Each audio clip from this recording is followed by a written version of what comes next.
The company at the center of that massive train derailment ordered to clean up an area contaminated with toxic chemicals. Air and water testing continued today as the Department of Health opened up what may or may not be a temporary clinic to help ease growing health concerns. We do have team coverage from East Palestine asking the tough questions people want answered.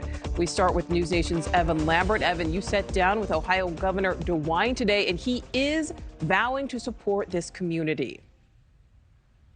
Nichole, he is, and we asked the governor a range of important questions, all as the people here in East Palestine continue to have concerns with this cleanup process ongoing. One of the first things I asked him is if he and his family would feel safe drinking the water here. People are concerned about the long-term health hazards, the long-term problems they may have. In an exclusive sit-down one-on-one interview with NewsNation, Ohio Governor Mike DeWine promised the state will support the people of East Palestine for as long as it takes, months and years to come. We're here to stay.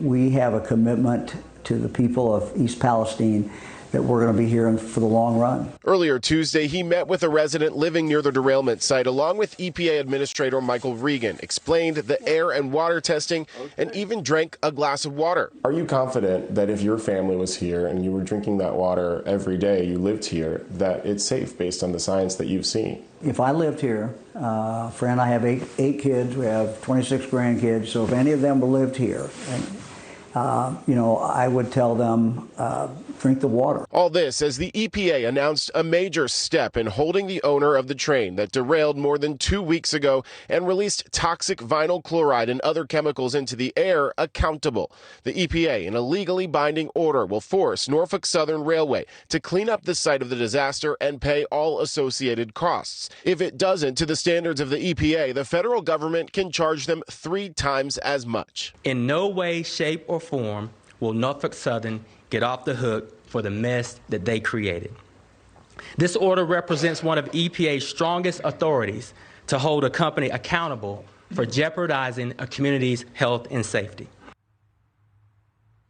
And I also asked the governor about reports that Norfolk Southern donated to his campaign and inaugural funds. I asked him if he would give that money back. He said no, if it wasn't spent, he would give the remainder to charity. Nichole?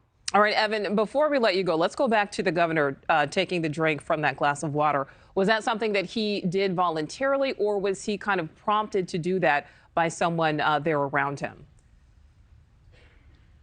Well, we know that it was in concert with the EPA Administrator, Michael Regan. So they went on this tour that the media was a part of this morning. Reporters, as they went and talked with citizens here in East Palestine, they went to this house and, it came up in conversation, it seems, from what I read of the account. And, this is something that, they cheers with the resident, and he and the EPA Administrator did this together.